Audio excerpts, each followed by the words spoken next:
Жалын төмөрс гэдэг заавь өвсгөлийн улаан тайгийн улсын тусгай хамгаалалтын газрын хамгаалтын байрны дараагаар ажилладаг. За эхнэр дөрвөн хүүхдийн хамтаар өвсгөлийн хатгал тосгондоо амьдарч байгаа.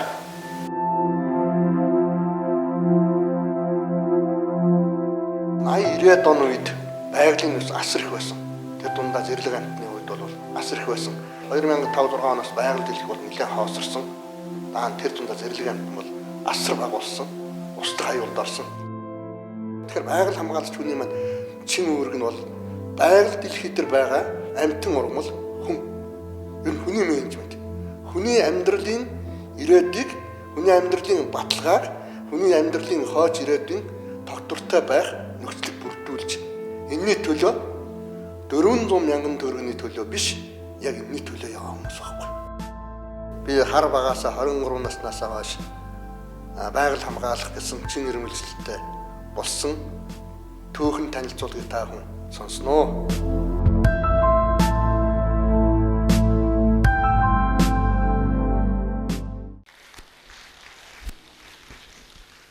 За сайн байцгаана уу? Энэ сайхан өдрийн халуун мэндийг хүргье.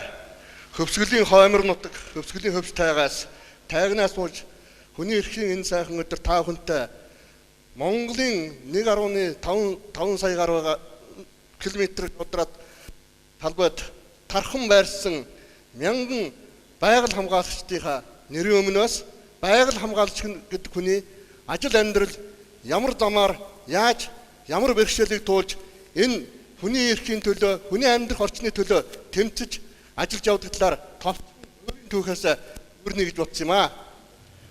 За би бол байгаль хамгаалагч болох түүх бол түүхтэй хүн хамттай бичгээр хамт авдаг байсан бол би бол үүрээр үүссэн бүлэг мөрний янцгах туулаар би хамт авсан. Яг би удаад оюутан төгс ирээд ажиллах гэж байсан.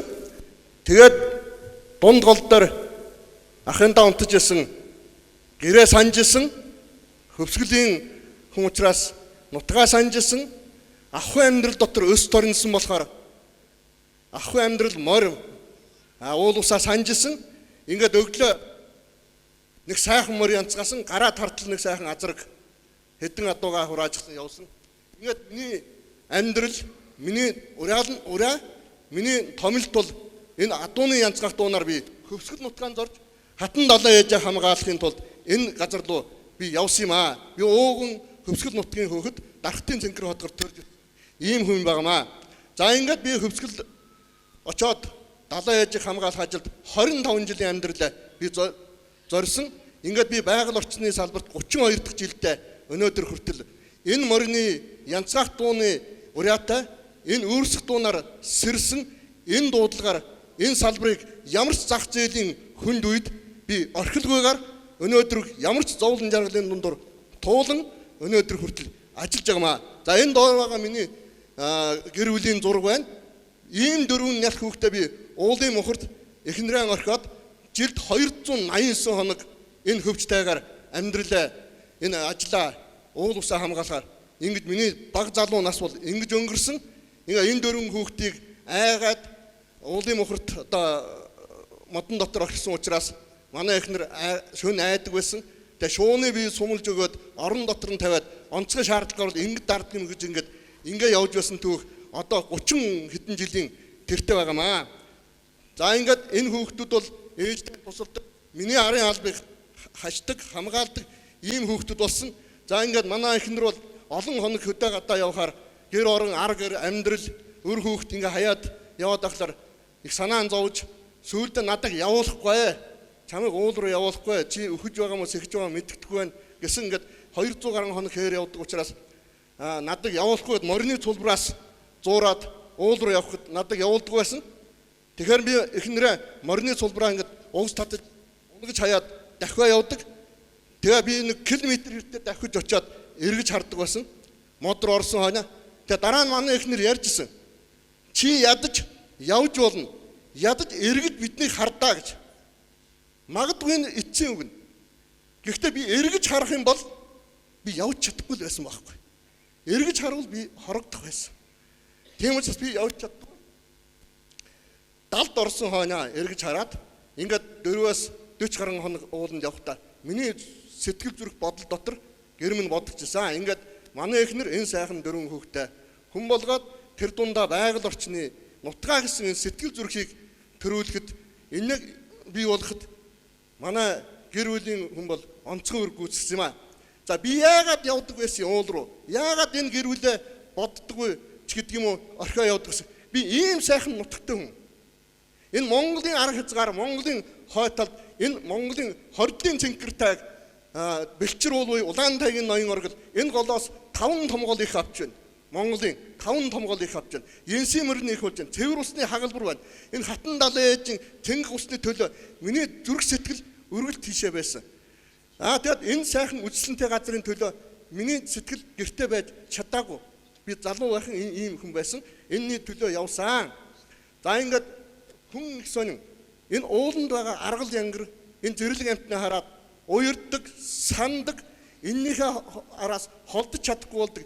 Ингээд өөрийн эрэхгүй энэ сэтгэлдээ, энэ зүрх сэтгэлдээ ингэж уягдаад өнөөдөр хүртэл 30 хэдэн жил ямар ч бэрхшээлийг даван туулаад явж байгаа юм аа. За миний амьдралын нэгэн түүх бол бас та бүхэн мэдж байгаа. Монгол шарын даваа, хөвцгөлийн Монголын хойд цэг Монгол шарын даваанаас өмнгийн цэнхэр говьд 99 100 дугаар уртыргийн дагуу аав хүү хоёр Монголын байгаль орчны төлөө явсан. Тэгтээ энэ зүрх сэтгэлийг өнөөдөр давхар тээж явна. Яагаад бол энийг орхих ёсгүй давхар тээсээр явна. Тийм учраас би өнөөдөр 28 цаг биш 20 цаг ажиллах ёстой. Өнөөдөр хүртэл би ээлжийн амралт нэг ч авч үзээгүй. Байгаль орчны ажил гэдэг бол та 30 хоног байдаг юм бол 30 хоног амар сайн ажиллаад 3 хоног амруул 30 хоногийн чинь ажил үндсэндээ будаа болно. Жил сайн ажиллаад 1 сар нь амраа твтэх бол үндсэндээ будаа болох учраас өнөөдөр хүртэл амрах гэдэг бол байгаль хамгаалагч хүнд бол байдгүй ийм өвөрмц ажил байгаамаа.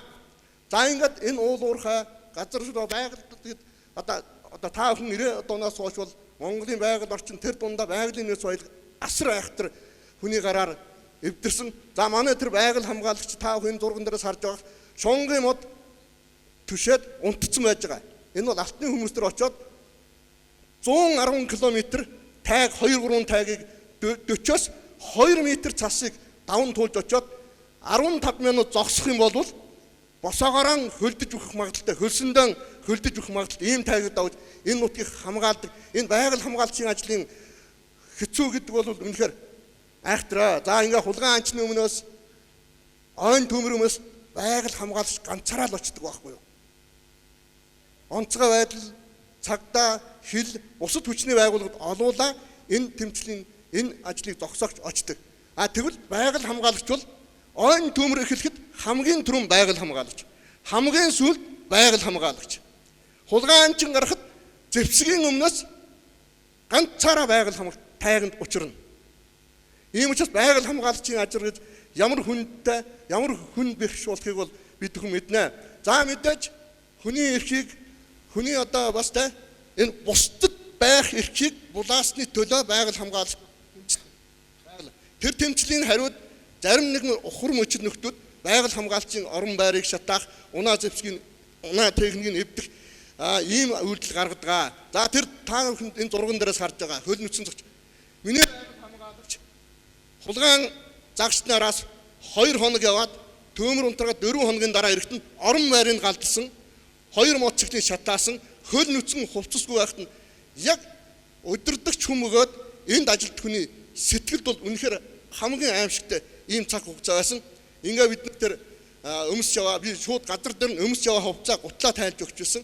Инхээр байгаль хамгаалагч хүнийг хүн тэр нутгийн төлөө зүрх сэтгэлээ зориулаад ажиллаж байгаа хүнийхний хувьд бидний уу хусны төлөө, амьсгалах агаарын төлөө, байгалийн нөөц баялагын төлөө тэмцэж байгаагийн хувьд энэ хүмүүсийг хайрлах зүй ёсны асуудал юм аа гэдэг би онцлж. Энэ байгаль хамгаалагчийн амьдрал тэмцэл бол тэр аяараа тэмцэл дотор байдаг. 2 том тэмцэл байна. Нэгдүгээр байгалийн хүчин зүйлийн эсрэг, байгалийн одоо он цаюулт үзэгдлийн эсрэг, байгалийн цаг уурын уул усны хүн даваагүй тэ 40-оос 50 градусын хүйтэнд байгаль хамгаалч өнөөдөр өгөж болохгүй. Энэ байгаль хамгаалч зүрх сэтгэлийн ажил 500 мянган төгрөгийн цалин авдаг. Гэхдээ 500 мянган төгрөгийн цалингийн төлөө энэ хүн яваад байгаа юм биш. Бид бүгдийн уудаг ус амьсгалдгаар уул усны төлөө энэ хүн өнөөдөр тэмцэж явж байгаамаа. Явж за ингээд тэр мотоцикл ингээд одоо тэ хүүтэнд хөдөлж чадахгүйсээ ингээд хөлдсөн ийм дүр зураг зүгээр өдөр тутмын. За манай ингээд одоо Монголын байгаль хамгаалагч нар хүн бол гайхна 600 мянгаас 800 мянган газрыг нэг байгаль хамгаалж хариуч байна.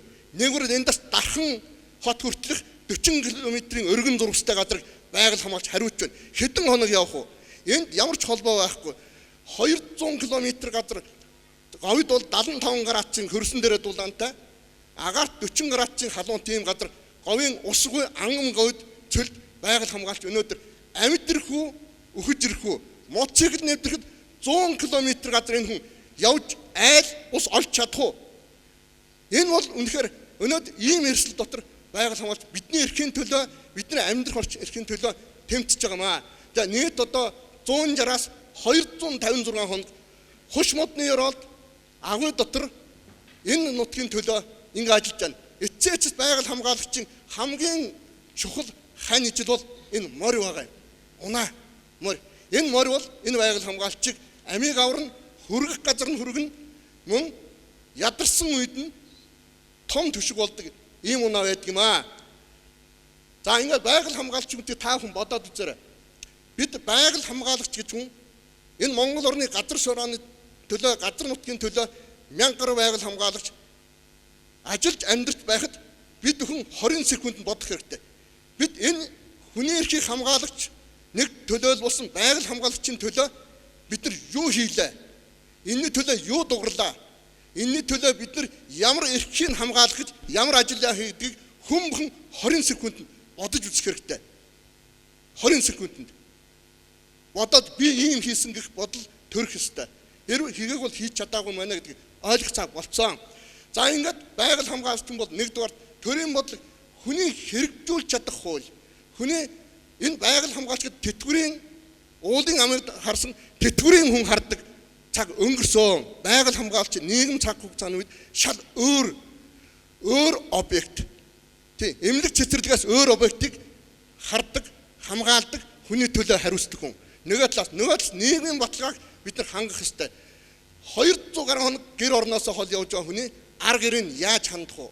Яаж хамгаалах вэ гэдэг асуулт өнөөдөр бүрхэг хэвээрээ байж байна. За 3 дугаарт би сая хэлсэн 20 секунд бодъё гэж байгаль хамгаалчийн төлөө бид нар юу хийсэн? Юу дуурсан? Юуны төлөө энэ хүмүүс явдаг мэдэрсэн үү гэдгийг бас бодох цаг болсон юм аа.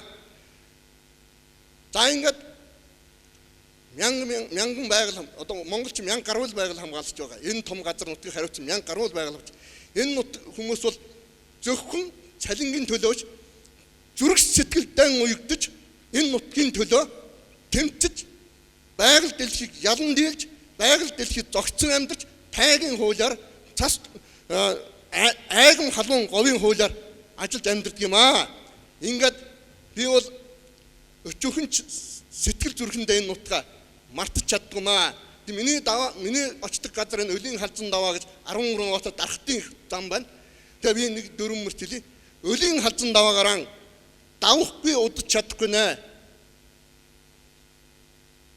Өндөр сүрлэг хордол сардгаан мөргөхгүй байж чадахгүй нэ. Далийн ягаан цэцгэн үнэрлэхгүй удаж чадахгүй нэ. Дархтын уянлаг дуугаан сонсохгүй байж чадахгүй нэ. Та хүн баярлаа.